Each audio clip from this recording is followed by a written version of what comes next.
It's a stitch that's been done with nap fabrics for a long time, and it just happens that everybody at Muppets discovered that this worked really, really well and used it all the time. So it became the Henson Stitch because everybody who came into the shop had to learn how to do it.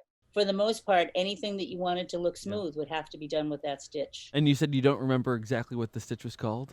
I don't, but you know This what? is drama. This is starting drama. I know it. Puppeteers Podcast presents Cheers to Puppeteers, a special fundraiser to benefit the Direct Relief Fund for Puppet Artists, helping puppeteers of America impacted by the COVID-19 pandemic. We have 9 very special episodes featuring some of puppetry's brightest stars. You can support this effort by unlocking episodes early, purchasing Cheers to Puppeteers swag, or making a donation to the Direct Relief Fund.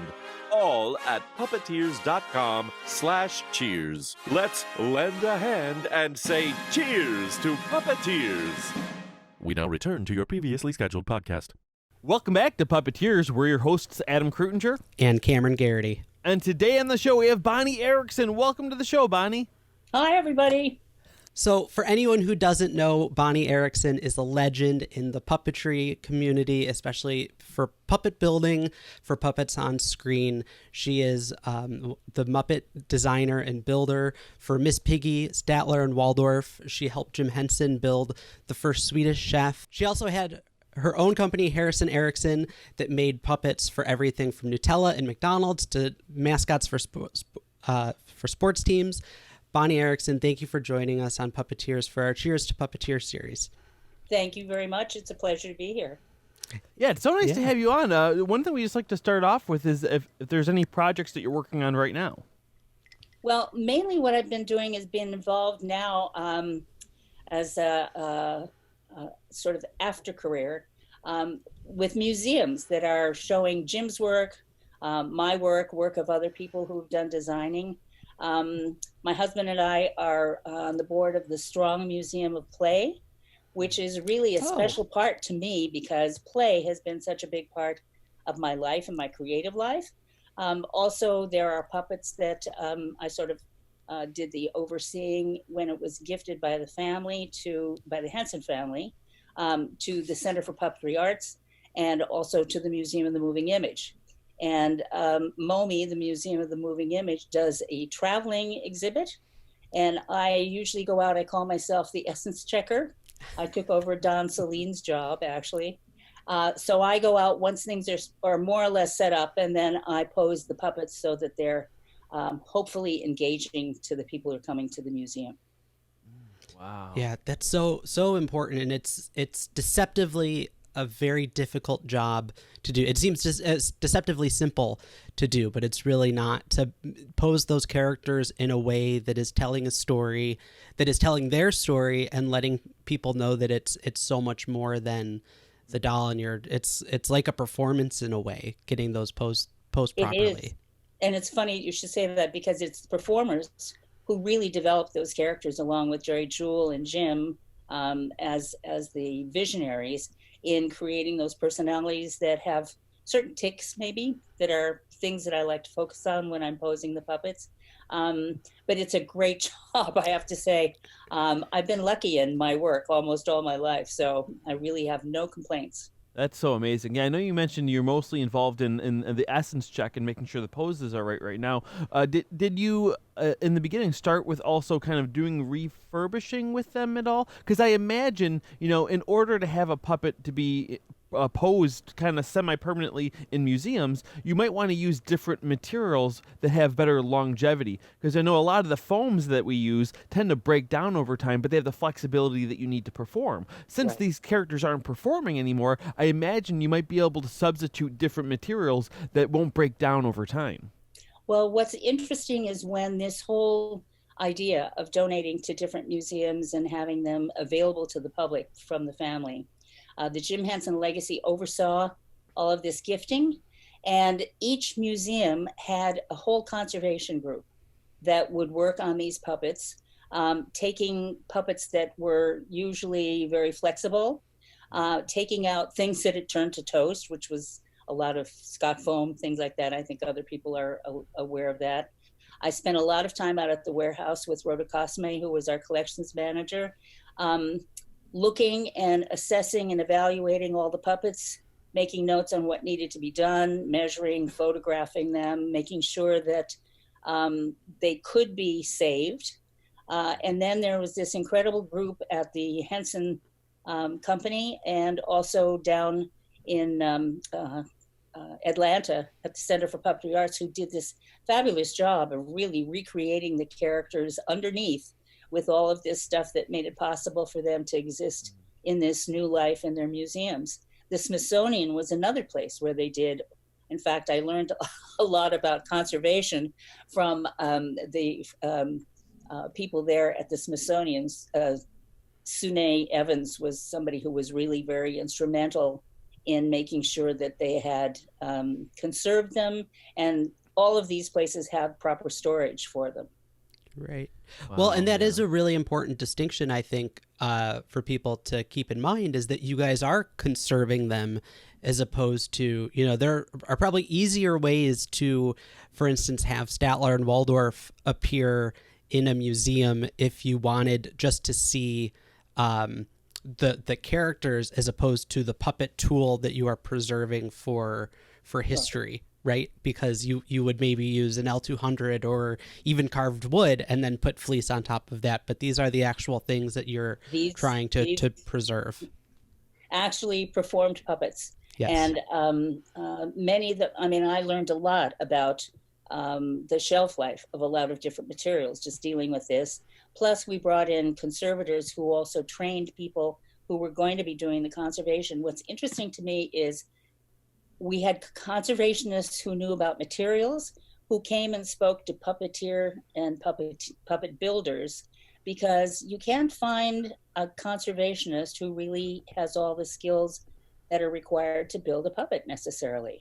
Yeah. So training people who actually knew what the puppets were, how they were built, what materials they used, and then what they could do to substitute it was really a valuable experience. And there was nobody better than puppeteers, people who understood the medium to do this conservation themselves. That's so important. The Smithsonian was a bit of an exception, but I think she learned a lot about puppets from me as I did learning about conservation from her. Yeah, that's so important. I've seen those failed memes of restoration fails before, and it's hard. You really have to have someone, it takes a team. Yeah, people who know restoration and people who know the medium and the art form well, and them coming together to work on it together. That's the only way to really accomplish it. One question I have for that is, for a character like Kermit, which is fleece covered, or other characters that have foam inside the head and covered with fleece, it's easy enough to change it out with other materials that won't break down, things like fiberfill or other synthetic materials on the inside. But with characters like Statler and Waldorf, which are just the carved foam, that does have a shelf life. Other than, I imagine, coating it with stuff, it would still have a shelf life, wouldn't it? Or am I... Surprisingly enough. No, Statler and Waldorf, the original Miss Piggy, all of those characters, what we did, the soft foam lasted a lot longer than the Scott foam. Mm-hmm. Scott foam turns to dust within about maybe 10 or 15 years. But the soft foam, because it was covered with flocking, was protected. Almost anything that had a surface covering, if it was latex, whatever, lasted a long time. So they really didn't need that much restoration. If it was something inside the puppet, it was also protected. It's light and air that really does the damaging parts of these things. So if they're protected, the original Statler and Waldorf heads are still viable. So the ones that really suffered were ones like Sam Eagle, who was all Scott foam. The original Zoot that I designed was originally all Scott foam. So that had to be redone, just rebuilt, or they eventually, I think, found that covering it with fleece was the better idea. Yeah. Wow. Now, is that something, because you were around early enough in the Muppets history, were these things that you guys were learning at the same time as you were building other characters, or was that something that even when you were going into the company, you guys had the understanding, okay, in 10 years' time or so, we're going to have to be rebuilding these? We had no idea. Yeah. We were doing these characters so they could be performed. Sure. Yeah. Jim loved We the need Scott this puppet foam. tomorrow. Yeah. You're Jim not loved thinking too Scott much foam further into because the of future. The lighting for the Scott foam was one of his favorite things because it picked up the light from all the pores that it had and really glowed. So that was one of the reasons we used some of that material. And that was the one that was really the toughest to replace. So going into it, no, we didn't have any idea. It was only when I went out to the warehouse and spent about a year going through boxes, as I said, taking these things out and finding out what was happening over time, because I had been there early enough to know what we did it, how we did it originally. The one thing I think that was very helpful is we found I think it was American Adhesives had done a flocking glue that we could color and shade, and we could paint on the foam so that when we used the flocking, it protected that surface. And that made all the difference for a lot of these characters, certainly the ones that I started that whole technique of carving, which was very tedious, but really that was an easy way to protect them. Right. Wow. Gosh, that's also fascinating. Well, we would love to be talking more about this, but we do like to kind of go back a little bit and just find out, like, how did the arts find their way? How did you find your way to the arts, or like what kind of path led you to this kind of creation? I think the Village Voice is what did it. I went to school. I was raised in St. Paul, Minnesota. But from, I think, my junior year in high school, I was getting the Village Voice. I knew I wanted to be in New York. I was going to art school at the time. And when I went to college, I studied art and theater. So where else would anybody want to go but New York? And I got a job for the summer, upstate New York, as the dramatic counselor at a camp. And when it came time to go back, I just said, maybe I'll wait a little bit. So finally, I decided I really needed to stay in New York. And while I was doing that, I was taking all kinds of jobs, as people do. One of them was I was creating hats, special effects kinds of things, doing it by hand because I didn't have a sewing machine. And a woman who was a designer, costume designer, Patricia Quinn Stewart, saw my work and got in touch with me and asked if I wanted to assist her or work in her shop. And I said, yes, of course, I do. And so I worked with her on Broadway, off Broadway for about 7 years before I heard about the job being available for Jim. Wow. And so before that, did you have that interest in, or I should say, how did you first learn those skills of being able to sew and knowing that you had this sort of construction, millinery costume thing? Was that something that you just taught yourself, or did you have someone kind of guide you along the way? Well, I had learned some of the skills from my grandmother. That was, embroidery, things like that. But I really wasn't interested in it that much when I was in high school. In college, a bit more of it because, of course, I was learning behind the scenes sets, that kind of thing for theater. But the sewing really kicked in once I got to New York and got that job, because the first day Patricia came past looking at me and she said, "You're sewing backwards." And I said, "Oh, yeah, I know. I always do it that way." It was a machine. I hadn't used a machine for a long time. I wasn't sure how to use that. She laughed. Fortunately, she had a good sense of humor, and we worked together for a long time.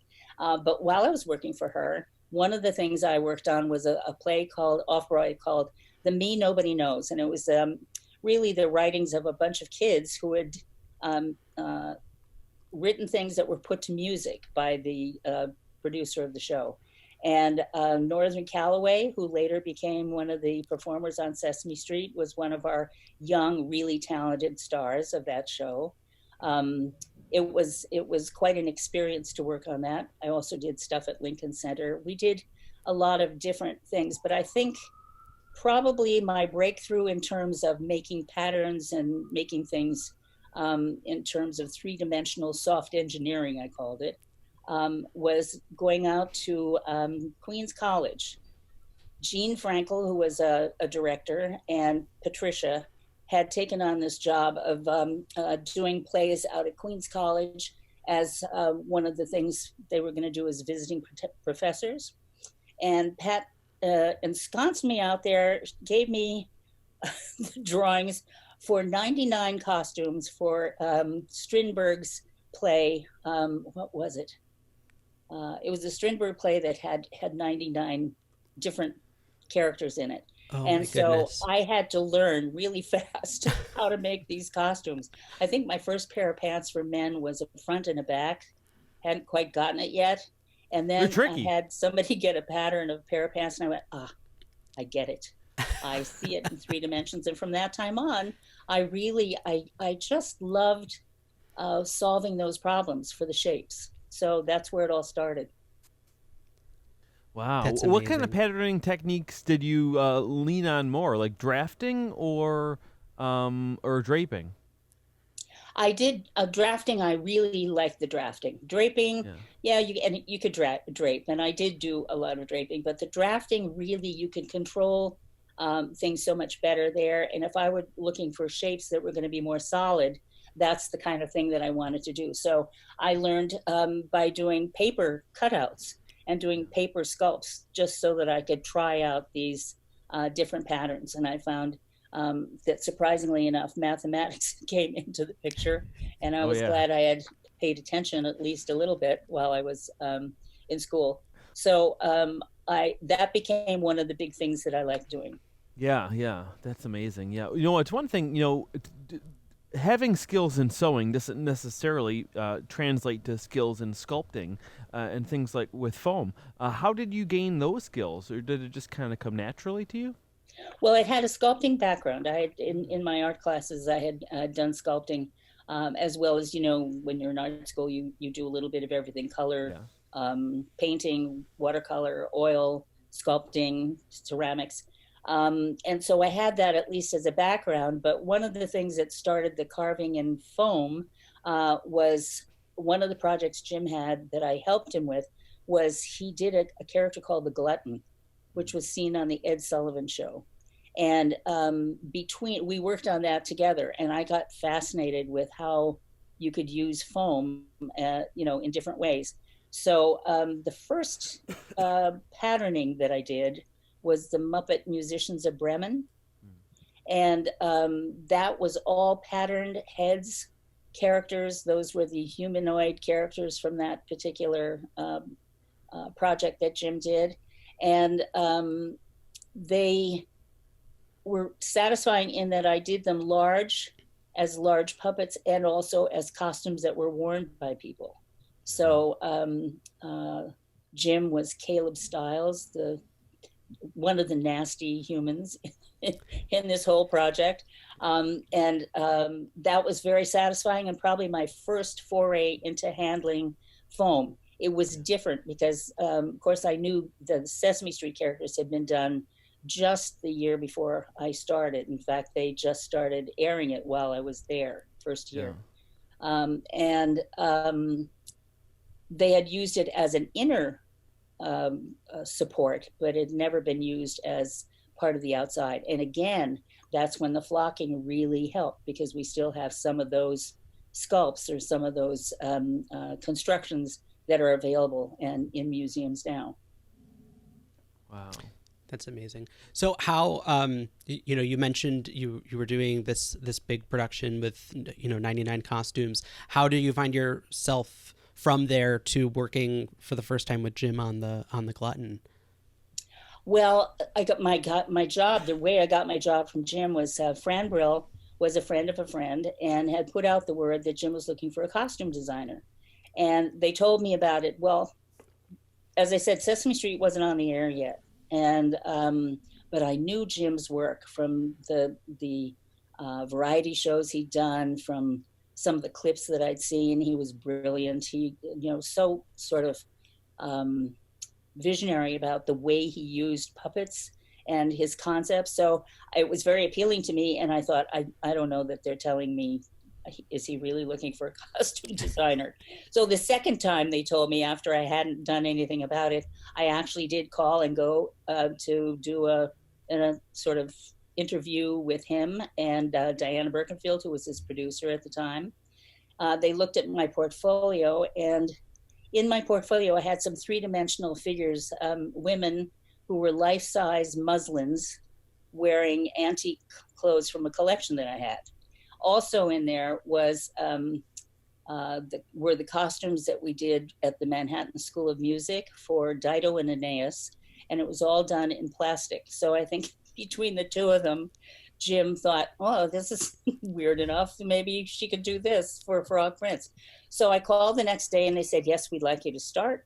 It was a freelance job and I was delighted to be part of that group. That was my first job working on the Frog Prince. Wow. And so, you mentioned being familiar with Jim and some of his, already out there zaniness and the work. Did you have any other inclination towards puppetry, or were you really just, more interested in that Henson style? Well, I was interested in the Henson style, and of course, because I was in costumes, I thought that was the perfect job for me. Yeah. I hadn't really thought of it as, I was not in the puppetry world. I had not, I think if I had a business card, I would have said Anthropomorphizer, because I love taking toy. I made a lot of toys and I like to, give them a life. But I'd never done puppeteering. I really didn't have a familiarity with how that worked necessarily. So I have to say that my mentor was really Don Celine, because he's the one who took me from doing the costumes for Frog Prince to really giving me an idea of how one has to do a puppet so that a performer has it as a unique device to do the characterizations they need and to make it comfortable and usable, wearable, and as lightweight as possible. So working with him and Carolee Wilcox, John Lovelady, they were all in the shop when I first came, having just finished a freelance projects that they were working on. And then I came in, and I think Faz Fazakis also was coming and going as I was on different projects. Kermit Love as well. So what a group to be involved with in terms of sure. wanting to learn. Absolutely. Yeah. No better place for it. No. Yeah. Wow. One thing it makes me think about, when you first started working and building puppets, was there anything that you accidentally did as like a mistake in building them? And what I mean in that is, a lot of times when people build some of their first puppets, it may look like a nice puppet, but it might be too heavy and or it might not work as well, because it's more than just a sculpture. It really has to be able to move and be performed. And I'm sure that's something that is something that a lot of newer puppet builders start to learn only by making more puppets. Is there anything you noticed immediately that you needed to change in your techniques or anything? Well, because I was so new at this, I needed to learn everything. And part of it was, if I didn't make a lot of mistakes, is because Don was there, Carolee was there. I can't imagine having done any characters that didn't have feedback from all of those people. What do you think? What would make it better?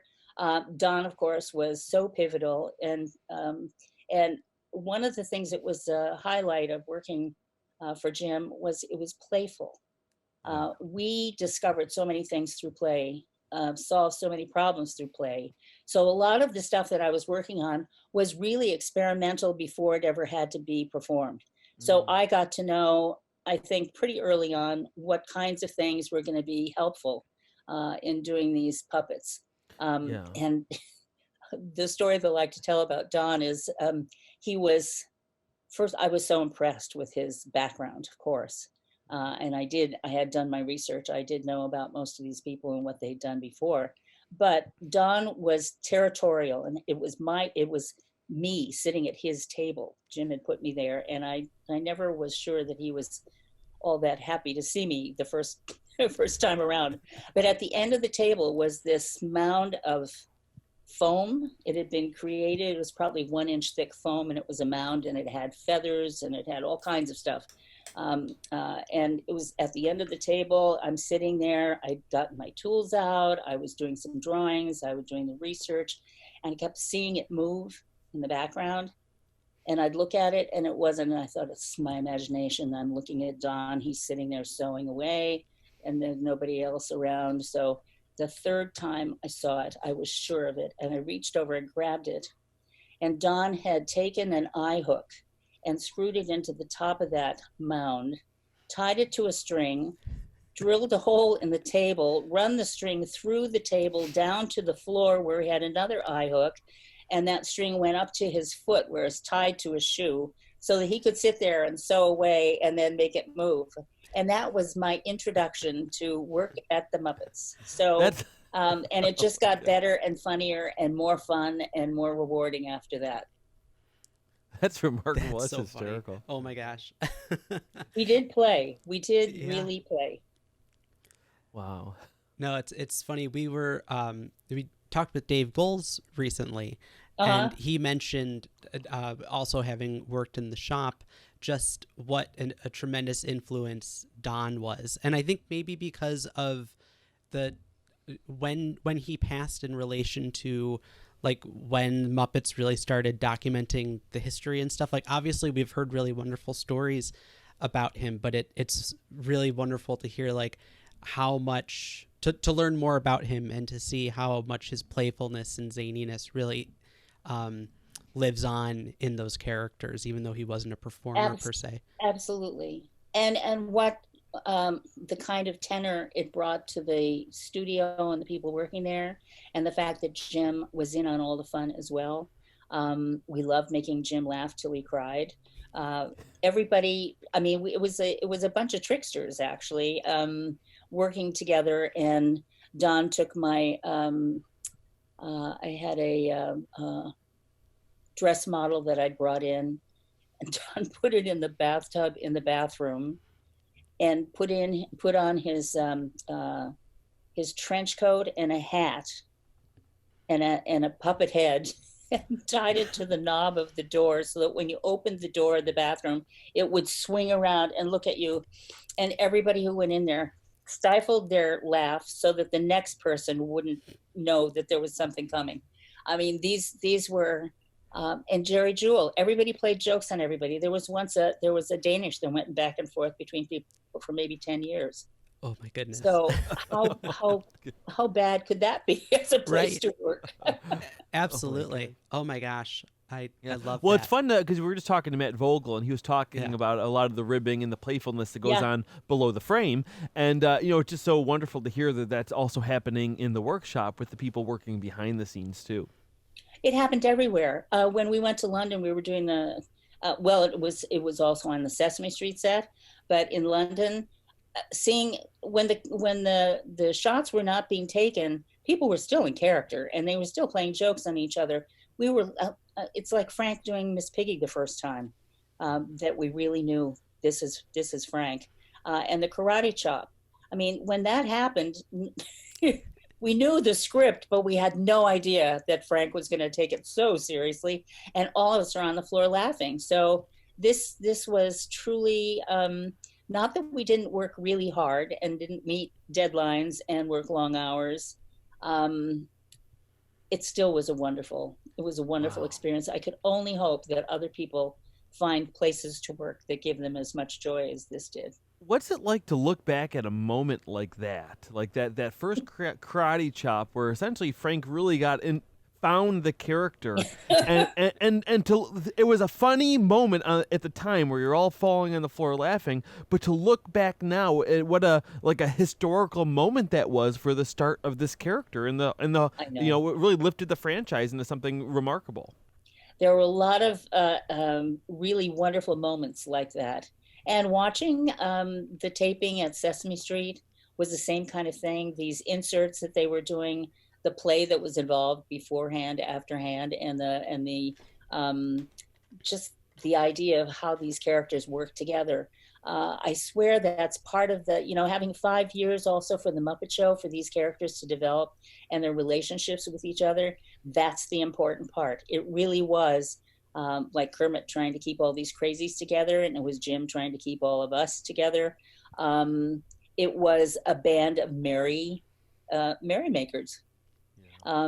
and of course, we had our problems that we had to solve, but there was always somebody around to help. I know Foz was always available if you needed an eye mechanism, or if you know, and the brilliance of his remote control characters and the things that he did later on. All of these people brought their real skills to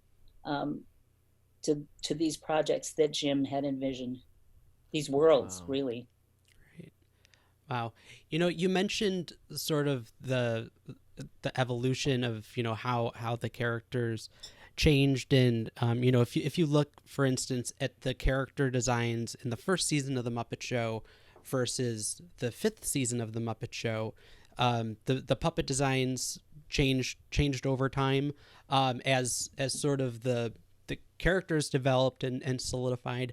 Can you kind of talk about what that process was in the workshop of, was it, it was maybe a combination of a bunch of the things I'm about to name off, but like, oh, we're getting better at puppet building, or now that Fozzie's more confident, we, cut down on the lip or the size of the mouth, or like, how do those decisions get made when you guys are building those things?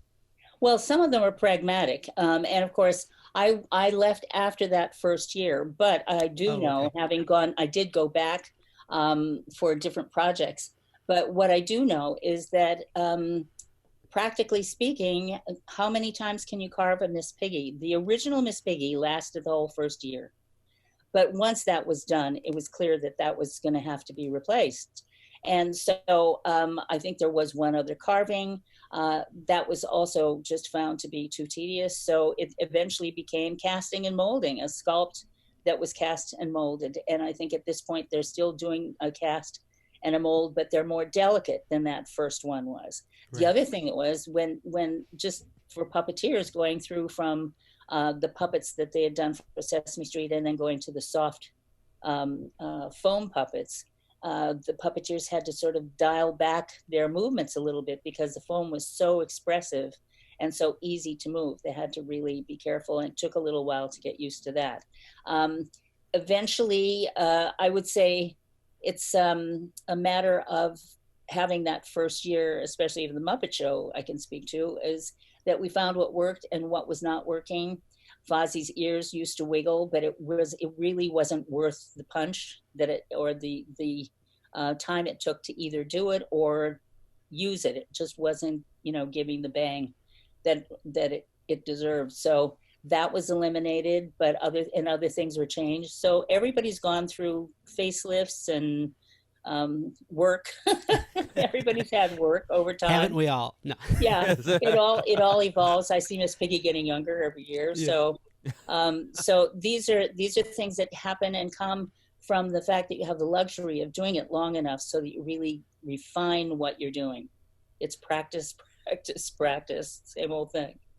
That's something too that we've been talking about, sort of the puppets and how they work as really beautiful art objects and sculptures, but it's very rare that anyone would see them in person. You were seeing them on television screens, and they especially back in those days, the television screens weren't great necessarily at showing the characters off in the way of like the true detail that you guys were putting into that. What did you have a process of in the workshop doing camera tests or anything to make sure, like, we really want to make sure that this face detail or this performance thing is going to be able to show up on people's television sets at home? Was that ever part of your R&D in the workshop? No. No, I'm thinking about that. Well, yes, we did. Once in a while, we do a video just to see if the colors worked and things like that. For detail, no. I think that really came when Jim started doing film. For television, it was not as important, but for film, it was very important. And, even at the beginning, detail was really important thing for Jim. He let us put all kinds of details into things because I think his philosophy was, you may not see it the first time around, but if you look at it again, here's something new for you to discover. And so I think the production quality that Jim was in favor of and that always used was do it as well as you possibly can with as much detail as you can. One of my first experiences where I was very nervous is I had quoted the wrong price for some fabric for Tamanella. That was one of the first costumes I did for Frog Prince. And I had to go up to Jim and tell him it was twice as expensive as, you know, what I had quoted. And he looked at me and he said, well, if you think it's right. And I just thought, God, this is heaven. It's heaven to work here. And 40 years later, I guess it's 40 years later, when we were at the Center for Puppetry Arts, we took that Tamanella costume out and Tamanella, put it on her, and it looked like it had been made yesterday. And so that just proved that his instinct to do things with as much quality as you could was instilled in all of us, and we took it seriously. And I think it gave it the longevity that it has today. Yeah. Because they're back. Well, one thing I remember hearing, and I don't know if it's true, but were you part of when they did the transition of the fleece material that they were using? Because I believe it was a rougher material, almost something that was used out of military blankets. It looked like the loop side of like Velcro hook and loop fastener, and then they switched to like the Antron fleece. Were you part of that transition or part of that decision making? Yeah, I was there when that was happening. The first thing that all the Sesame Street characters have been done out of that original fleece fabric that had the nap on the edge. Do you know what that was called? No, I don't. I don't even know. It was just a fleece fabric. And frankly, when I first started there, they had finished all the first Sesame Street characters and they were no longer able to get some of that fleece. It was not available.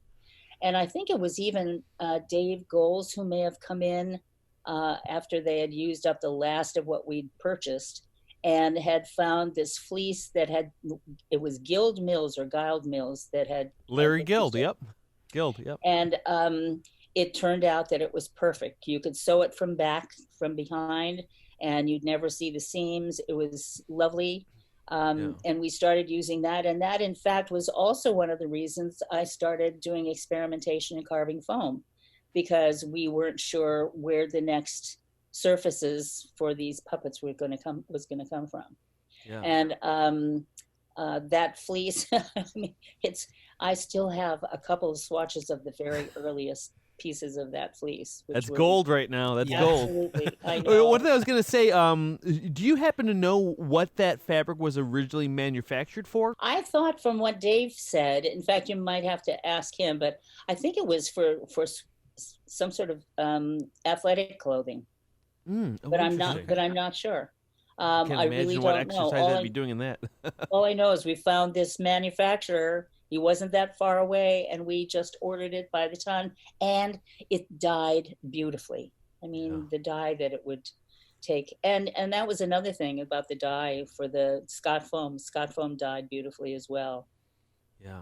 Wow, Right. That's so amazing. Yeah. Great Yeah, colors. and for people who know that, I'm sure there's a lot of puppet builders listening to this now. They stopped manufacturing that fleece in the early 2000s, I think around 2004 or 6 or around there. And then now what they've come up with is the nylon fleece, which is now stopped being made a couple years ago, and now there's another version of it that they have just trademarked like within the last 2 weeks or so, and now it's called Nyla fleece, and it's a 14-ounce fleece. That's or 13.75 ounce fleece, and it's pretty similar. It's not nothing's as good as the original stuff, which I think we've all established. So perfect. But right now, that's pretty much all we go. It's what we have to do as artists. You know, you use what's around you. And nothing. Not only does nothing last forever, but even people always expect like, oh, I can just order more of this later. You can't always do that. No, you can't count on that. But I have always found that shopping is really inspiring. I think you can go looking for something and you find something else, and it really can give you ideas for how you can use it, what you can use it for. Working at the workshop, we had a series of shoppers who would do a lot of the research when we were busy and not able to do it ourselves. When we first started out, we all did our own shopping, and that was a big part of it. But we tried everything. Jim was one of the first people to do the flocking technique. he found this fellow who had done a hand version of a machine that did flocking. Lots of people were doing this as a manufacturing thing, making it look like velvet. It was a substitute for velvet fabric, but he found someone who had set up a shop and done the little shaker, found the different deniers of fleece fibers, and we all went out to his workshop. It was like over a river or something, with right? Jim. Yeah, it was right over a little stream, so there was lots of conductivity for the electronic charge that was needed. Yeah. And we came back to the shop. We got all this material in, and we flocked everything in sight. It was amazing. And then I have pictures. There are pictures of Carolee and me in our operating garb, because when we first started out, we just went in like this, and and then we found out that flock goes right to anything damp. So your eyes, your mouth, we had to be very careful. So we very soon learned that we had to wear goggles, we had to be protective, and we would do mass flocking days, so we get all these things done. But what a wonderful material it was. Oh my gosh, and it's great. The choices in colors and the ability to manipulate it and to shade it and stuff was really good. That's amazing. Yeah, it's so funny. It reminds you of the saying of when you have a hammer, every problem looks like a nail. When you have a flocking gun, you just want to flock everything. It's fun. One of those fun processes you get, and you can just kind of do it to everything. And for people who are listening too, who might not be too familiar with that, because also there's a very home way of flocking too, which is a bit different. Sometimes people just put glue down and put the flocking down so it has a soft look. But to do like real flocking, you have to have that electrical charge attached to whatever that object is, because it uses like essentially like a static to make these hair fibers stand up on edge, because you shake it on like almost like a salt and pepper, and then the electric charge makes it land on its end, so it looks like those little like hair fibers coming out. Yeah, when they do it mechanically, they have rollers. They roll it through a machine that has a charge from underneath, and it collects all that. And it adheres immediately, and everything is at the exact same angle. I actually addressed the American Flock Association. Oh, really? I think I was the comic relief, because I brought Miss Piggy to show them how I used flock in a way that they never did. Right. Well, and that's so true, because anyone who's ever gone into a Joanne fabric store knows or has a concept of like what fleece should look or feel like. But it is kind of a unique texture. So when you go, if you have the chance to go to the Center for Puppetry Arts or the Museum of Moving Image, it is such an iconic Muppet texture. And there's something, I don't want to say alien about it, but it is something that you wouldn't normally find out in your day to day. And I think it's one of the many things that you guys were able to do to kind of solidify that look. Well, it's a very nice sort of soft, real, human-y kind of. Yeah. I push back on that too. I think it's a little bit more common in people's day to day. You just don't realize it. It's in like a lot of jewelry boxes and stuff. A lot of shirts will have it. People used to get glasses that had this sort of fuzzy finish on it. That's all flocking, and it was done a lot before Jim did it, but it was not done on a hand implement that would put it onto something three-dimensional. And when we discovered it and played around with how that could work, played around again, you see there's more play, we figured out a lot of ways to use that we might not have used it otherwise. And it did, as a side effect, protect all of these things that are also, by the way, the Smithsonian will be showing some of these things too. They have a new exhibit coming out. I think it's American Icons, and it's of course everything's been delayed because of COVID, but it should be opening probably now in 2022 perhaps.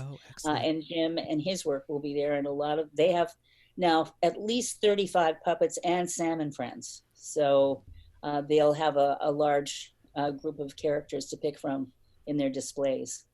Yeah. Oh, wow. When you do the cool. flocking, is there a special flocking glue that you use that you brush on first, or is it just the same contact cement that you would use? I can tell you the technique. Actually, maybe it would be interesting to people to go through the carving to the finished product. Oh, we'd love to. Carving it, you take a big lump of foam. Usually we get in sheets that were about 4 inches by maybe 20 by 20, something like that. Cut out a large shape, take it to the saw, and carve a profile, a rough profile, and the front, and then start carving from there. And I usually would use a carving knife, an electric carving knife, to do the really bold strokes. And then the rest of it was all done with hand scissoring, like a manicure scissors. So it was very time consuming.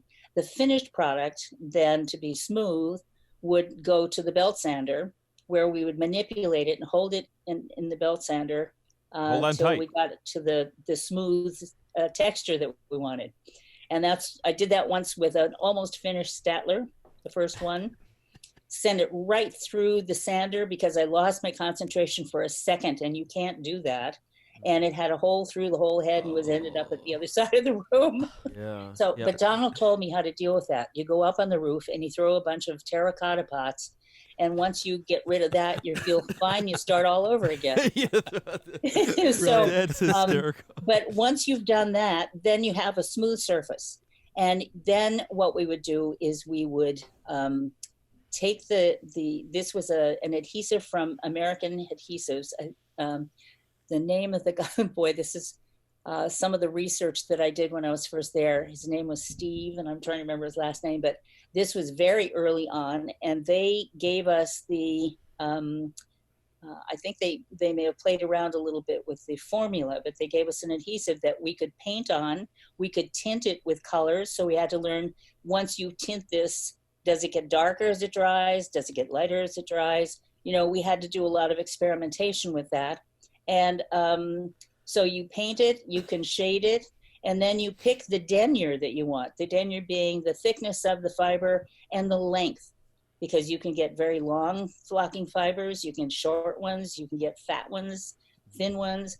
So we would find the exact colors that we wanted that were closest to it, because we knew even if we flocked it with a lighter color, you would see some of that shading underneath given to you by the painting of the adhesive. And once you did that, you'd let it room dry. I think it's maybe 24 hours it takes to cure if you don't put it in an oven, which of course we didn't do because it was foam and that would attack the foam. So we had to let it do it in a natural way. So we had a lot of things hanging around with flock on them until they were ready to go. And once they're done, they're pretty impervious. Wow. That's remarkable. You know, one thing I just want to point out, because I made the joke, hold on tight when you were at the bandsaw.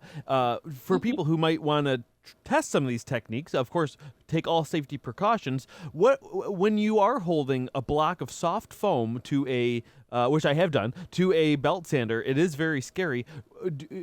How do you want to hold on tight, or do you want a gentle, soft touch on it, or what kind of you have a little to bit more hold on tight. Okay. And do it little by little. If you don't hold on tight, it'll take it right away from your hand. Yeah. Well, I guess my only concern in that too is also you manipulate the foam as you do it. You turn it, sure. But it's practice. Yes. You know, you kind of gotta get a feel for it, right? You learn pretty fast. Yeah, I imagine you gotta kind of get a feel for it, because my only hesitation in holding on too tight is because once it does grab, you don't want to still be holding on to it, because it'll kind of drag. You have to learn to let go then. You have to learn to let go. I've been having to learn that my whole life. You gotta learn to let go, Adam. Right. Let it go. No, it's a technique. And again, it takes some practice to learn to do it, but it's very satisfying and it really works. Yeah. But you really can't, if you let go even a little bit, it will grab it from you. I mean, it's the most powerful thing in the room at the time. So you want to be really careful. What about the grit of the sandpaper? Do you want a rougher grit or a finer grit for soft foam? We used medium. A medium belt was fine. You don't want it too coarse, because it's going to rip too much of it away. And of course, it's just soft foam. There was something else I was going to tell you, because you're using the belt sander, you're using a saw. I always had the name of the nearest hospital with a specialist who was good at replacing limbs or reattaching pieces. So I would just warn everybody, with these things, be very careful. Yes. Oh, And make sure absolutely. that you're protecting yourself from any kinds of dangers or difficulties with these machines Yeah, absolutely. I mean, we're and being a little tongue in techniques. cheek, but yeah, definitely make sure you're taking all safety precautions. Wear Yeah. goggles, especially when you're using a belt sander. You want to have wear a mask or a respirator because of those fibers. You don't want to breathe that in either. So make sure Right. you take all safety precautions possible. Absolutely.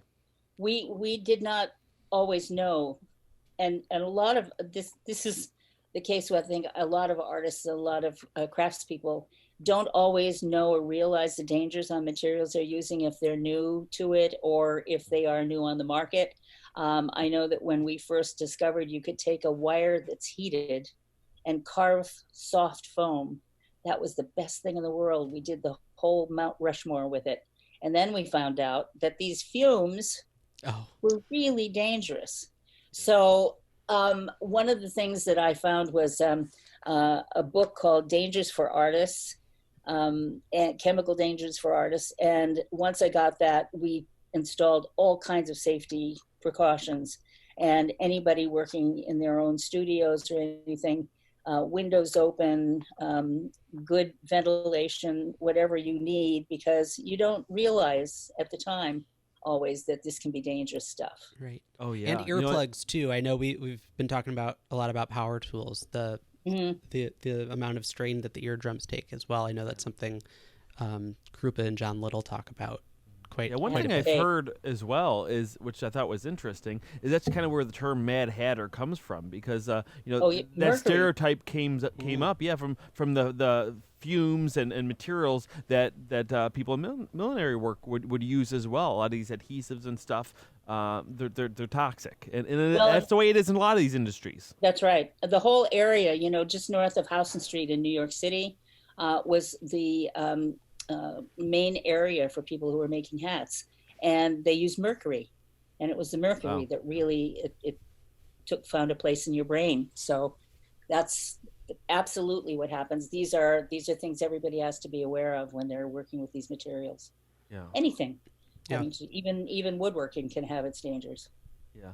What For if people could in puppet building really hone one skill? What did you think is the best skill to have in being able to make a puppet? If you could really be an expert in one of them. Of course, we have to know a little bit of everything. If you're but talking if you could about really... a technical skill, first of all, what comes to mind is an imagination, because Of you have to course, be yeah. able to picture what this is going to be from what you see in front of you. I don't know, because it takes so many different skills. There's patterning skills on the one hand, but if you're not using patterns and you're carving, that's a different skill. So I would say one of the things that I really, and when my husband and I have our own business, people in our workshop and people that we hired to work on different projects, there was a multitude of talents, mainly because of people in the art and craft areas. Yeah. And they had learned you could take people, they could make jewelry, they could make a puppet, they could sew a costume, they could make a prop. One of the really interesting and wonderful things about working at Muppets is we did just about everything right there.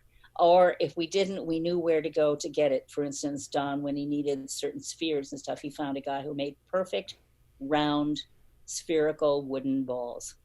I mean, that's not an easy thing to do.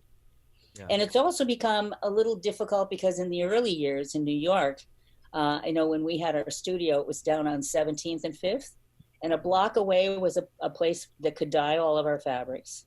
2 blocks away was a guy I could go in there and describe a spring to him, the kind of spring I wanted, and he would make it for me.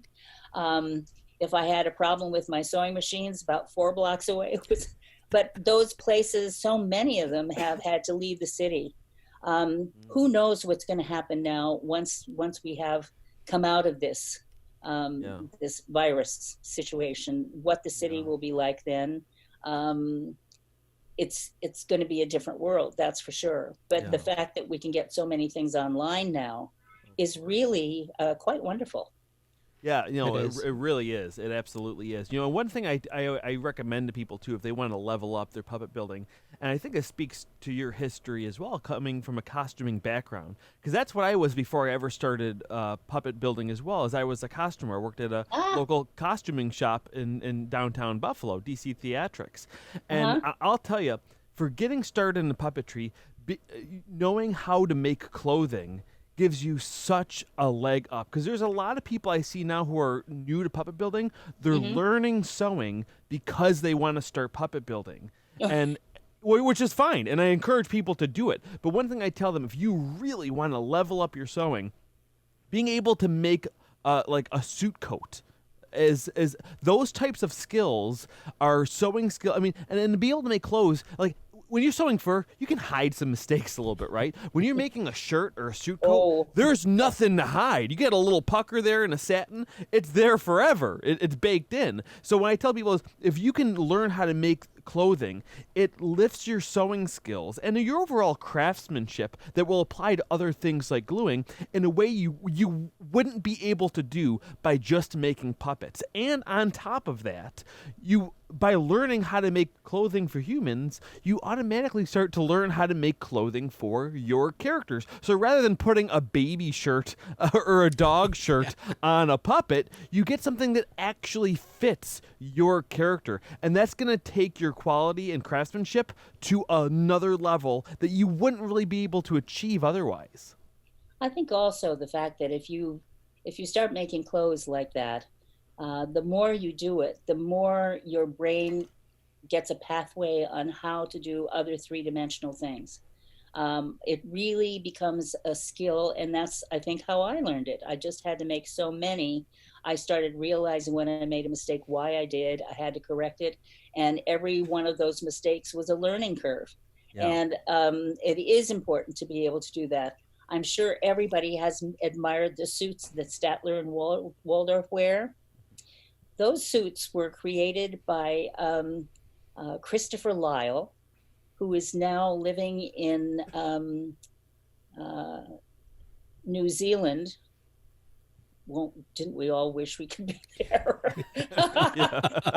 And he came in. He was originally a ballet dancer, but he also was a tailor.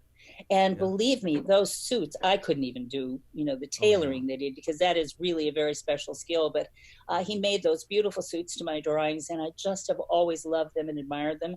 And about a year and a half ago, about 30 of us went to New Zealand to celebrate Jim Henson for almost a month. Dave Goals was there. A lot of people were there. We all, my husband called it Muppet Woodstock. We were all there. We had the best time. And at that point, I certainly remember that Christopher was in New Zealand and let him know that we were there so he could see things, that were being broadcast from there. So, yes, by all means, brush up on your sewing skills. It's going to help you in many ways. No one would regret it. And also one thing too, you'll find out how fun it is too, because also in designing clothes and patterning for clothes, I made my wife's wedding dress for her wedding a couple of years ago, and it was just a fun to be able to take something that I started learning and apply it to other parts of my life. It was just so much fun to do. Well, I have to tell you, I swear a lot when I sew. Don't we all? Yeah, don't we all? Yes, yeah. One more thing too, just because this is a common question that I get, and I have an answer to it, but I'd be interested to know what you would say to it. Is people sometimes ask me, what's better, hand sewing or machine sewing? Oh, it depends on the project. Yeah. Bingo. If you want an authentic quilt, hand sewing is obviously a lovely thing to do. But if you're pressed for time, you can be creative with the machine too. And the things that sewing machines can do now are really extraordinary. I mean, you can do trapunto, you can do all kinds of techniques that you couldn't do before. I think hand sewing is maybe a dying art. There are certain things you have to do because it's just sometimes even easier. For instance, you can't do what they call the Henson Stitch, which really is just a hidden stitch with fleece by machine. You can sew it together, but it's still going to show. You can only do that by hand. So I think it depends on the job. It depends on the material, the fabric.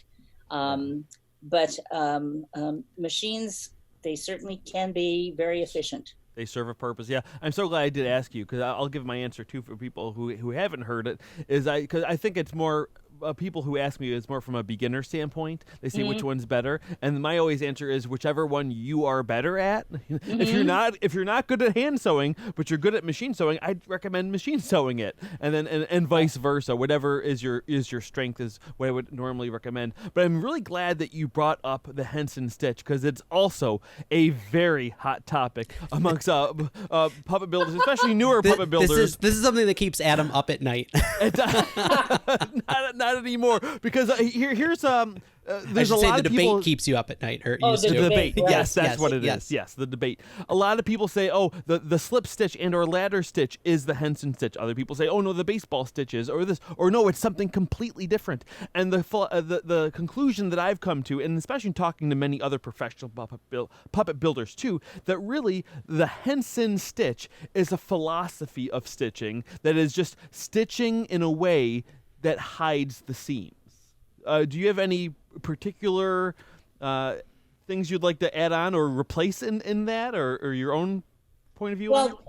Well, I'm not even sure. I used to know what the name of the stitch was, but I'm not even sure that it's called that now. The main thing about it is if it hides it, it works. But the best way to hide it is to take the backing of the fabric and stitch it with the right touch. Now, here's another thing where practice is important. You have to go back and forth very close to each other, each stitch, one right after the other. You have to pull it taut, but you can't pull it too tight, because then it's going to show. So you just need to practice. It's a stitch that's been done with nap fabrics for a long time. And it just happens that everybody at Muppets discovered that this worked really, really well and used it all the time. Yeah. So it became the Henson Stitch because everybody who came into the shop had to learn how to do it. No, sure, absolutely. But when you look at a character like Ernie or Bert, and they do. I believe they have a seam going down the front, but you don't see it because of the way it's sewn. And so I see a lot of people who claim that the ladder stitch or the slip stitch is the Henson Stitch. And one thing I really want to say is I believe that these puppets are not completely put together with a ladder stitch, because that's a very weak stitch. It's only as strong as the thread itself, because it's going straight line through it. There is a whip stitch from behind, or some sort of baseball, probably not even a baseball stitch. Would it be a whip stitch from behind? Very close together, very tight stitches that are super small and just going along it. Does that sound right? But they're very strong. Oh, of course. Very strong. Wait, what is very strong? The stitch that they use, the Henson stitch. Oh, of course, of course, yeah. Yeah, and you have, the trick is, like I said, you have to adjust the strength with which you pull it through to to make it taut, and the fact that you do one right on top of the other. You don't see a space in between. Yeah, it's just one back and forth stitch after another, and it's very strong, but you can't pull it too tight, because then you lift up the whole nap. So practice again. Big time. And it lasts forever, and it holds very well. Yeah. And I would say on the heads, it's all done with that. Yeah. Right. Bodies, sometimes they would do a shortcut and do it with machine, but for the most part, anything that you wanted to look smooth would have to be done with that stitch. And you said you don't remember exactly what the stitch was called? I don't, but you know what? This is drama. This is starting drama. I know it. Let me see. I think she's holding out on us. I'm just kidding. Let me see. Oh. Let me look and see if I can find that stitch. Talk amongst yourselves. What book is this that you're referring? This is this is an old book. Fashion Sewing for Everyone. Okay. Overstitch. I'm looking it up right now. I'm looking at the illustrations of it. It looks very much like a whip stitch. What are you looking yours up in? I just Googled it. What did it say? Well, I'm looking at images right now. Let me go to what the definition is, what it how it's described rather. Yeah, that. Overstitch, overcast blanket stitch, French knot. Does it? It's showing pictures. It is showing some pictures. Does Yeah, it look like a red- overstitch. I mean, at least the picture I'm looking at, it looks just like what I call a whip stitch. Okay. So Yeah. let's settle on whip stitch over stitch. Settled it. Case closed. Got it. Adam it. was right. There it is Whatever it for is, all to it's see. practical. Yeah, now there's going to be a huge the comments. I can't wait. Oh, I know. I'm sure. I'm sure. I'm excited. I'm super Well, you know, excited for it. Puppeteers has a PO box now, so they could all send their Yes. hate mail to Yes. to that PO box. Or they can right do a down little here. stitch, send me a Yes. swatch of their little stitches. That's right. In a little envelope. You know what I would say? Whatever works, use Yes. it. Cheers. That's Cheers the to way to do it. puppeteers. That's the way That's to do right. it. Absolutely. Yeah. You know, Bonnie, we can't go without having you talk about Harrison Erickson, which you founded in, was it 77 Yes. or so? Yeah. So what was the decision to kind of break out and do your own company? And can you talk about some of your first projects that you guys Sure. did? At the end of the first year of the Muppet Show, I knew that it was going to be going for a few years. And I had a son who was in school at the time, and I really wanted him to go to school in the States. So I was also at the time dating a man who was a photographer, but also worked at Sloan Kettering doing cancer research. And we had both, I had thought of having my own company. I'd always worked freelance. In fact, when I first started with Jim, before he asked me to oversee the shop, I said, I really don't want to, take a full-time job. I really like doing all these different plays and theater and stuff like that. He said, just give it a try. Well, of course, I loved it so much, I wasn't going to leave. But when I left, I told him, I was very teary-eyed. I said, I am leaving. I'm going to be doing, something on my own. He said, well, don't worry. We're never going to lose touch. And as a matter of fact, he became one of our first clients, which was really lovely. That just gives you another idea of what an incredible man Jim was to work with and to be friends with. And his mentoring gave us a really good start on how to start our own business as well. We had no idea what it was going to take to do our own business, but probably that's just as well. We found a space on 5th Avenue and 17th Street. It had 23 windows. It was about 110 feet long, and it went anywhere from 11 feet wide to 25 feet wide as you look down the sort of bowling alley shape. And at the same time that we took a lease on this, they had formerly made false teeth there, so there was wax everywhere. Wax from the molds, which we had to clean off the walls, and you can't paint over wax. So, so it was quite a job. And at the same time, we were reading the New York Times and saw in the magazine section this article about a young architectural firm called Hardy Holtzman Pfeiffer, and they had just done this most incredible renovation of the Brooklyn Children's Museum. And it looked so much fun. So we went out there, and they had water running through it, and they had done different interactive things. And they made it look like going into a subway. It was fabulous. So they were just around the block from us, and we thought, oh, these people are really hot. I don't know, but what have we got to lose? So we made an appointment, went and talked to them. They came and looked at the space. I think they were fascinated with the space, and they delivered for us the most wonderful space to work in. Because it was so long, along one wall, each place had a little house of some sort. One was cement block, one was wood, one was round. It was an incredible environment to start our business in. And of course, we had been working from our apartment in Brooklyn to start with, taking every job that we possibly could. Anyone who's starting a business, I would say, don't say no to anybody. And if they say, can you do it? Tell them yes, and then figure out how to do it. So by the time we moved in there, we had quite a few jobs that were giving us enough financial backing to be able to hire staff on different projects. And we mainly built our business on doing commercials with puppets. We did them here in the States.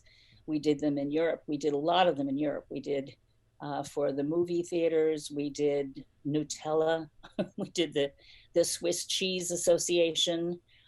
In America, we did Budweiser commercials for Saturday Night Live. They were only shown on Saturday Night Live. This was the inside of a mouth with a uvula and these guys in there who would get hit with a whole thing of beer at the end of each commercial. The taste buds, right?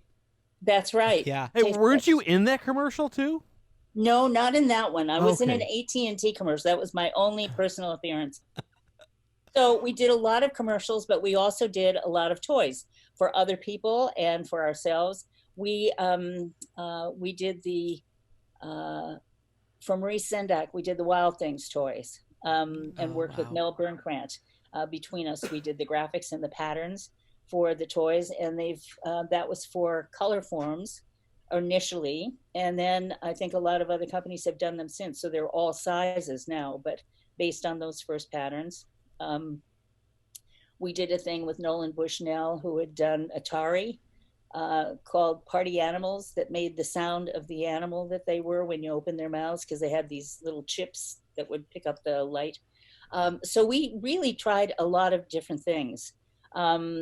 We also did mascots, and there's one of the coloring books that we did for Yuppie up in Canada was one of the first mascots that we did. And that was a business that came to us through Jim Henson. People had initially, for the first one we did, went to Jim and asked if he would do a mascot for them. And he said, well, I don't do that, but go to Bonnie. And thank you, Jim. Yeah. Always thank you, Jim. But I also did go back one year as a consultant from our company to do new projects for Jim. I think that was 1987, maybe. And because of that, I also, through Harrison Erickson, my company, became a creative director for the product division of Sesame Street for 13 years. So I oversaw product. I designed a lot of product for them. So I never really left the home of Jim's. So that became just a steady part of our lives, along with all the other work that we were doing. Right. Yeah, it's two things that I'm really curious about in breaking out and doing what you did with that company. The first being, you went off and did a lot of puppet projects. Was there a concern or a nervousness about doing puppets for television in commercials and not having people think that you were somehow a competitor of the Muppets or trying to, do something. I guess what I'm trying to say is, like, were you worried interest. that people were going to think that you were just copying them? Or No, anything we like never that? we never really had that problem. And in talking to Jim too, because of course we remained colleagues. He once said, I really like the fact that you're doing what you're doing, because they're not like Muppets. You haven't done Muppets. And we didn't. We did pretty unique things, and with the toys and with the puppets that we were doing. Certainly, things that I learned at that company were things that I put to use for our own. But we also had our own group of puppeteers that we would hire and traveled with us when we went to Europe to do things. So it was sort of like setting up another world like I'd had at Jim's. And wanting to have a group that had the same collaboration that I felt from there.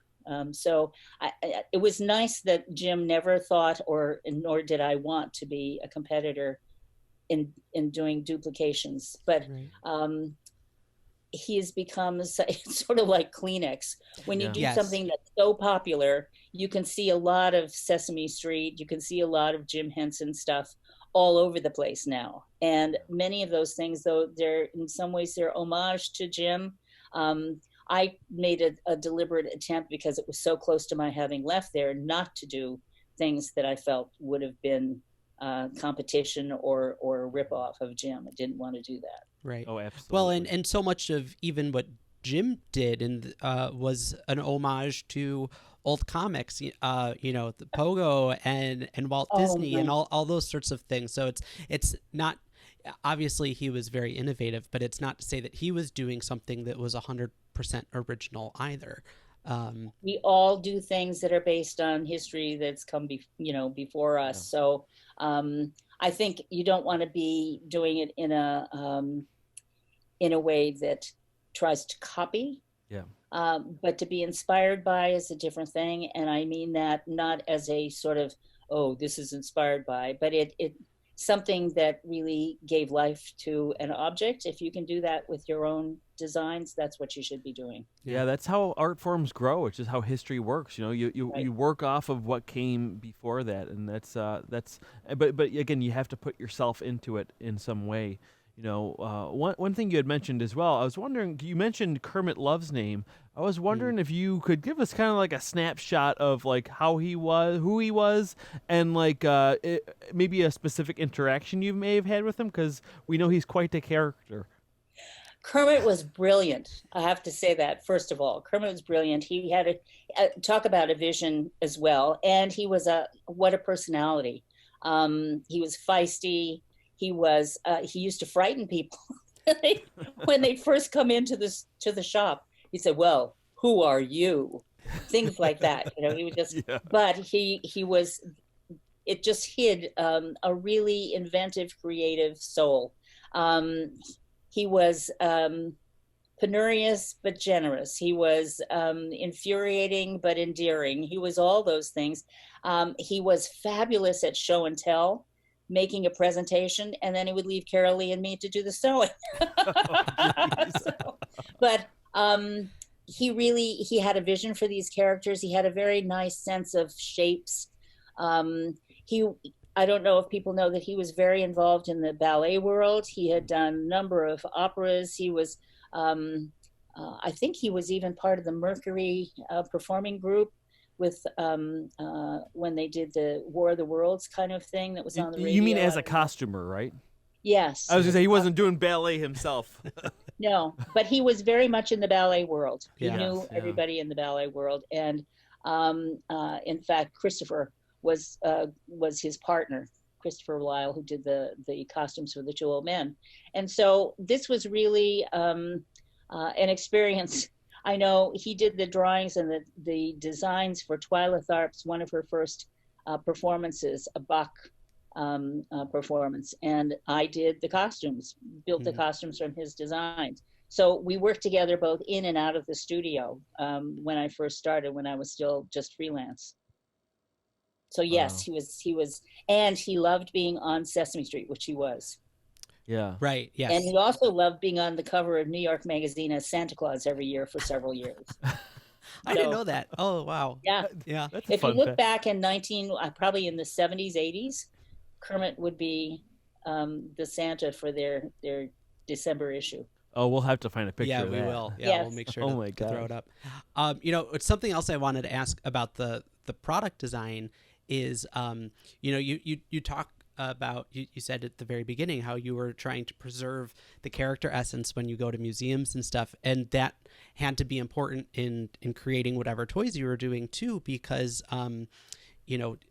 yes, the Muppets exist as three-dimensional objects, so some people might think getting them into a three-dimensional form is really easy, but anytime you change textures or materials, all that sort of stuff, it becomes a very difficult transition. Can you talk about anything that you guys learned in that process of how to really preserve the character essence as you made pencil cases and all the different things that you guys did for Sesame? Yeah, I can talk about it. Doing graphics is pretty easy. Sure. The graphics existed, so as long as it was appropriate to put it on. Very early on, we had a safety person on staff at Sesame Street. We had a woman who was also making sure that commercials were not directed at kids, but to their parents. There was a real effort to be very careful about how one treated the younger population we were appealing to at the time. And as far as making the look, a lot of it is price point, and so you try to do the best you can with the amount of money this thing is going to eventually cost. One of the things that became a problem was the mouth of some of the Sesame Street characters, because it's pretty unique. It's not simply open and close. It has a certain dimension to the cheeks, and so it was my job to try and work the patterns so that they could be interpreted that way. Looking at how the characters were used. But I remember when Mattel was doing Tickle Me Elmo, they came to me. First of all, they had an inventor who came and showed them this idea that Tickle Me Elmo would perform. And they came and showed it to me. And I looked at it, I said, it looks like he's apoplectic. What did I know? But I said, okay, so we'll take it and we'll make him look as cute as we possibly can. So the whole idea was to hide the mechanics that was inside and to make it as appealing. And of course it was. And yeah, it did okay. It was a huge success anyway. It did okay, yeah. Right. That was just one of the experiences, but it was always to try and make them look, first of all, as close to the original as you could. And the second thing was to make it safe. To this day, I have an esophagus tube that I have on my desk so that when you're doing a toy, you test everything to make sure this is not going to be a danger. And one of the things Sesame Street was very careful about at that time too was not only would it be safe for a 3 to 4 year old, but if that child had a sibling who was younger, it could be identified as an attractive nuisance. So we wanted to make sure that we were really being cautious about all of that. It was a brand, I think, in the early days that every parent was really confident that it was going to be a good product. And I think it was also a time when we didn't have a lot of competition.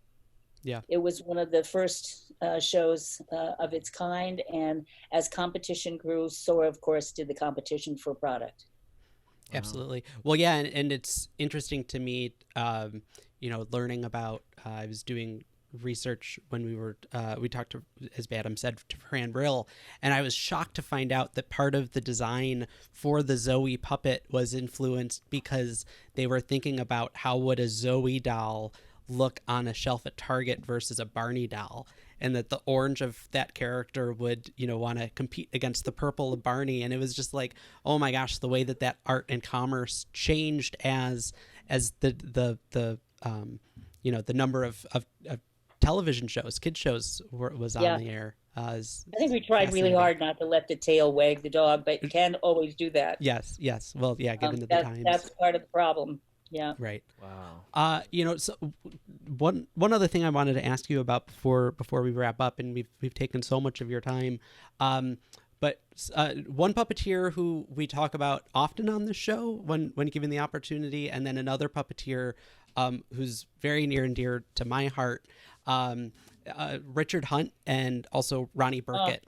And with Richard, he's someone who's sort of an unsung hero, I think, in a lot of ways, just because he's not always someone who is talked about. His characters, while very prominent, of course, didn't have the heights of Kermit or Piggy or anything like that.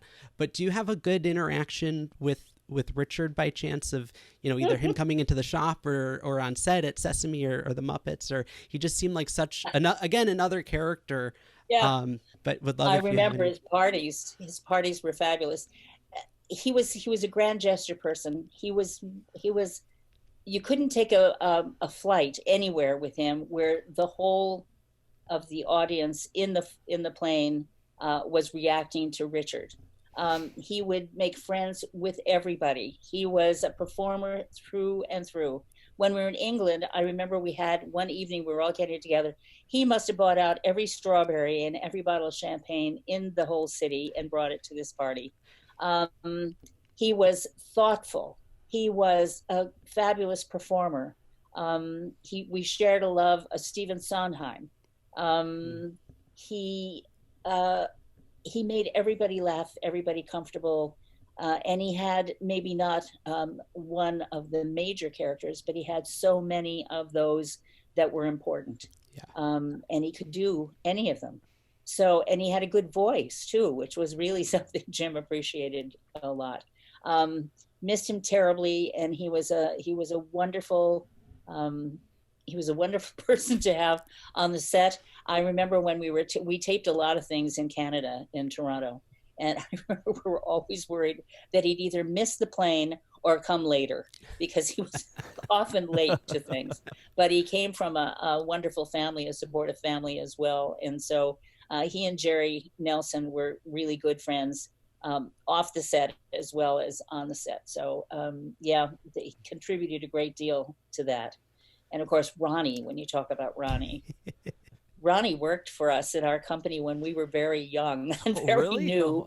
And he was fabulous then, and he's even more fabulous now. He was very funny. He was very clever, very smart. And I have a great spot in my heart for Ronnie, and was sorry that I couldn't make it up there this year around Christmas time to see his performances, because he was doing his lovely piece that he's done many years, and I think he probably just soon not do anymore, but nobody will let him stop. The Little Dickens. Yeah. Right?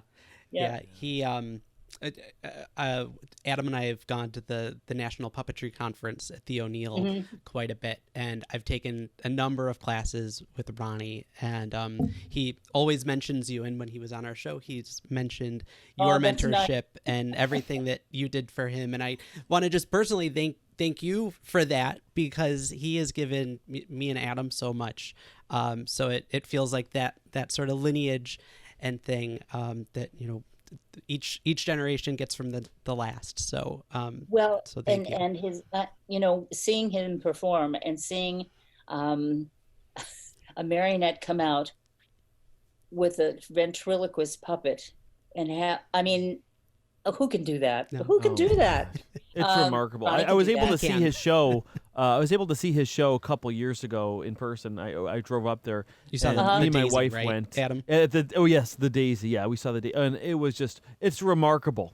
It's absolutely. Yeah, he is amazing, and he was great fun to have in the shop. I have to tell you, we always had a lot of people that were having a good time. I think we had a lot of mice there too, as we did at the Henson studio. But it was a very special time when Ronnie was there, and he was not in the U.S. for a really long time. He went back up to Canada and really started developing his skills there, and he's just remarkable. That's amazing. That's wonderful. Yeah. Well, thank you for sharing that. I appreciate that. So we met years ago at I went to a John Tartaglia workshop in like 2012, and you were a special guest, and you came and showed us this amazing reel of some of your work, giving us lots of tips on puppet building. And I remember it was an unprompted recommendation that you gave to people, because I imagine it must be a quote-unquote mistake that you saw people do quite often. And the thing that you left us saying was, if you're going to put eyes on a fur character, make sure you shave down the fur underneath where it is, so the eyes don't wiggle and you don't want them to. And I was like, well, what an interesting. That I'm thinking that must be a mistake she sees a lot, because she just unprompted gave everyone this advice. So I guess my question to you is there another piece of advice like that you might give people for maybe a common mistake you might see in puppet building? Oh, give me months. There are a number of things people do, but I think it's not.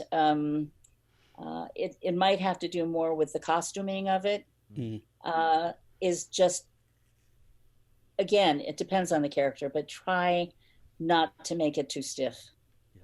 Because sometimes when you're doing things smaller, you just don't leave enough room for the action, and it's really important for those. I mean, if you look at Kermit when he's swinging his arms around, it's wonderful to be able to have that kind of action.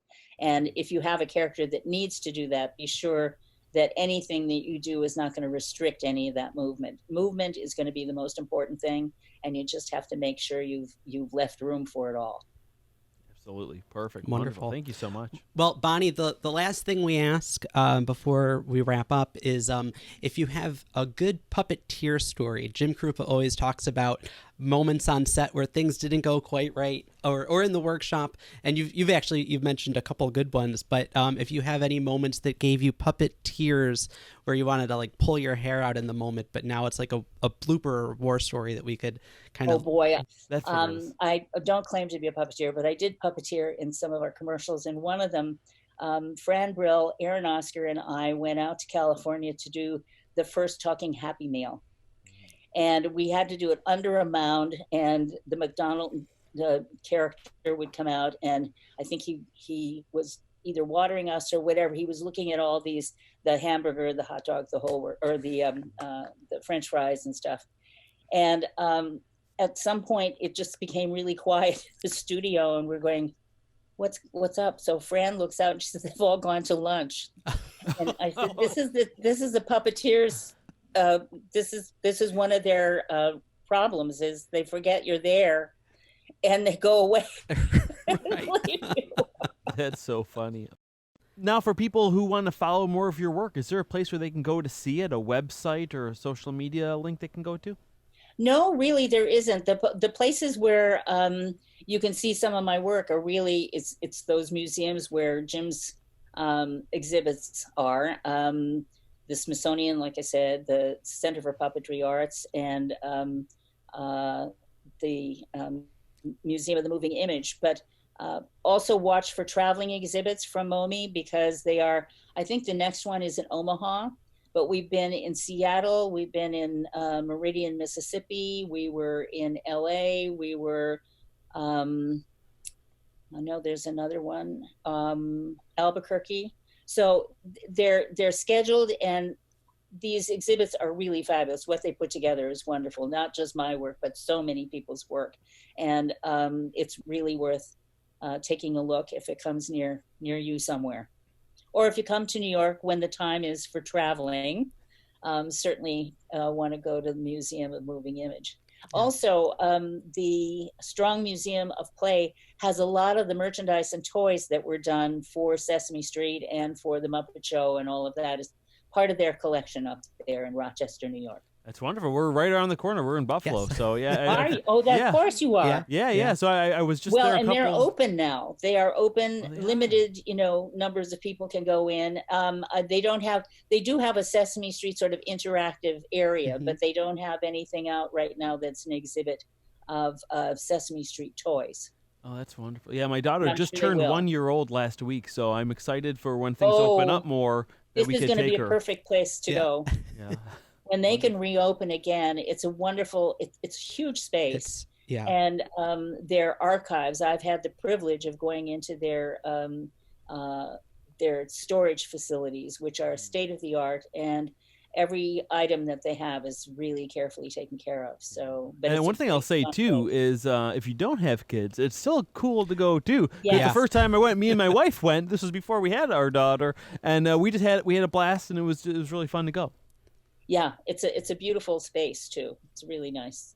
Wonderful. So it's been a pleasure to be here. I say hi to all the puppeteers of America. Yes, and Thanks so thank much, you Bonnie. for helping support, and Well, we'd love and to have hang you in back. there. Yeah, This is you a tough too. time for everybody, especially performing arts. So it'll get better. Thanks Thank so you, much, Bonnie. Thank you. Great. We're at the end of another episode of Puppeteers, but the fun doesn't stop here. Visit puppeteers.com for show notes and links to projects mentioned in this episode.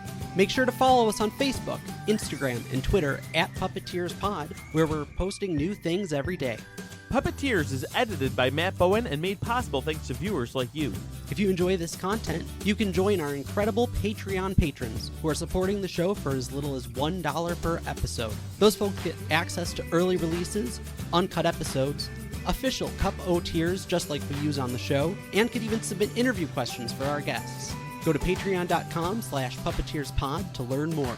Another great way to support Puppeteers is rating and reviewing us on iTunes, leaving a comment or subscribing to this channel, or tell a friend about your favorite episode. Thanks again for joining us on Puppeteers Puppetry Shop Talk, in-depth interviews with the world's most passionate puppeteers. Hosted by me, Adam Kreutinger. And me, Cameron Garrity.